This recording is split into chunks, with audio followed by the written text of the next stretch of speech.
So, hi there. Hello. And who am I speaking to today? My name is Hatun Tash. I am part of DCCI Ministries, Defend Christ Critic Islam. One of the things we do is we come to Speakers Corner week after week, mainly to engage with Islamic Dawah team by defending Christ, also critiquing ideology of Islam. And today, what will you be speaking about? Today we talked about the stoning verses of the adulteries. In Muslim countries, it is something practiced, yet something happened in 7th century. A ship came and then ate the verse. Today, it is not in the Quran. We were challenging the eternal word of Allah. It's not as a complete book. Also, we are talking about the Hajj, why people go to Hajj. Approximate 2 million people are in Hajj for 10 days, and one of the practice they will be doing is kissing the black stone. It is, in a sense, committing shirk, yet 2 million people are following that because Muhammad did something. So we are questioning the shirk in Islam, and also we are questioning why to kiss the black stone in Mecca. Okay, you're one of the more famous people of Speakers Corner. You're famous for your 32 versions of the Quran, yeah? Have you ever experienced violence? I wouldn't say I am famous, but I am regular at Speakers Corner. I am here week after week. Yes, one of the research I have done was to look at the claim that Quran is all over the world, is one and only. I put together 32 different Arabic Qurans with thousands of textual variations. As you can understand, that didn't go very well. Yes, there were the times that we had harassments, we get death threats, or we get violence has been practiced, but it does happen, so that's normal. You know the Battle of Yamama? The Battle of Yamama? Yeah. It was when most of the Quranists were killed, yeah. All those people who had recited the Quran to memory, they're all killed.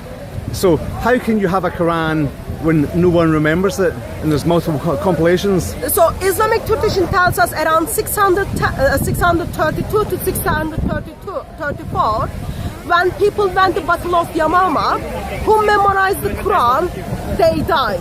It wasn't thousands of people, it was only few of people who died, and suddenly Islamic world became a bit conscious because they cannot put the verses into the Quran. Who memorized, they died. So as people died, they took the Quran to themselves. That's where it kind of all idea comes from. It shows us memorization of the Quran is not perfect. It shows us we cannot trust the memorization, and then it shows us that Quran is not perfectly preserved, because Umar tells us that no one can tell us we've got the whole Quran while we've got only what survived. And a first compilation of the Quran, which takes place around 634, it is one of the action called Bida, which is innovation that Muhammad didn't do it, but Muslims practice it. So it shouldn't be practiced by Muslims, and Muhammad didn't like that much Bida. And what about the diacritical markings? Oh, it's all mess. So when you look at the one of the earliest Qurans, you will see that they have no dots. So all the consonantal letters without dots. Yet in Arabic alphabet, I'll show you some pictures, you cannot recognize the letters if you don't have the dots. Let me just show you the picture, if I can find it. I've got 3 questions to put to you. So this is the Quran. I don't know if you can see. This is the Quran at the time of Muhammad. This is one of the earliest one. You can see it has some dots. Okay? And then you can see there are some insertions into the one of the earliest manuscripts. Okay. I'm gonna show you more examples.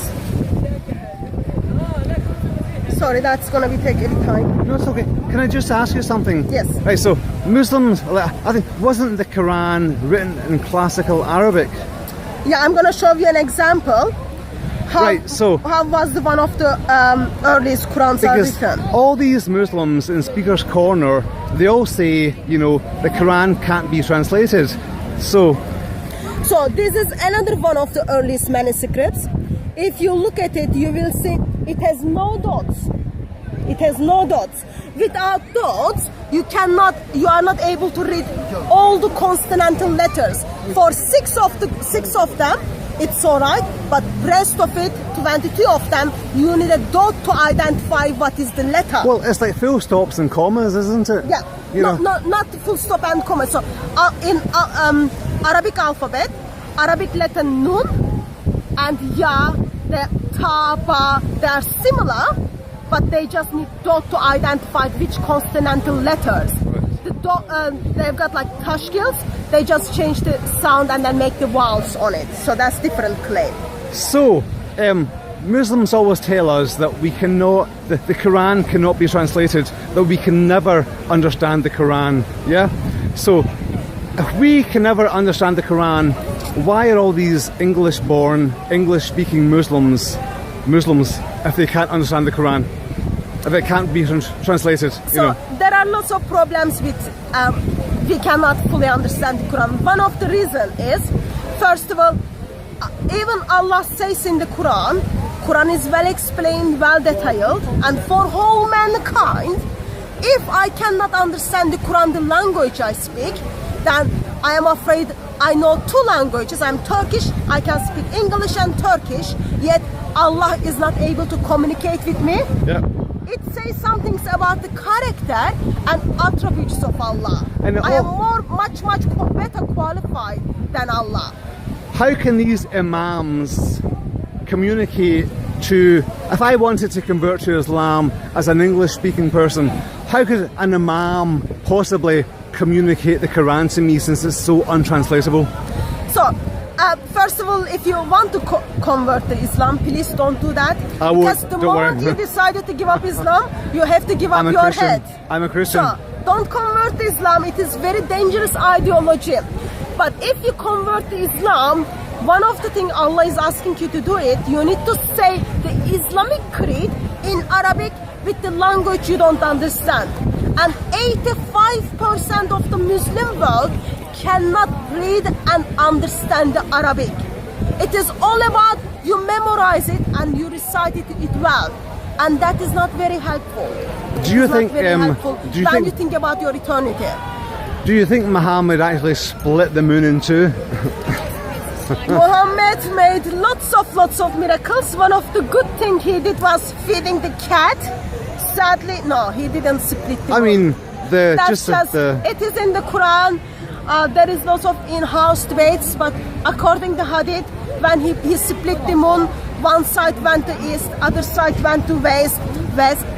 But there is nothing anyone tells us, because we didn't have the moon fully.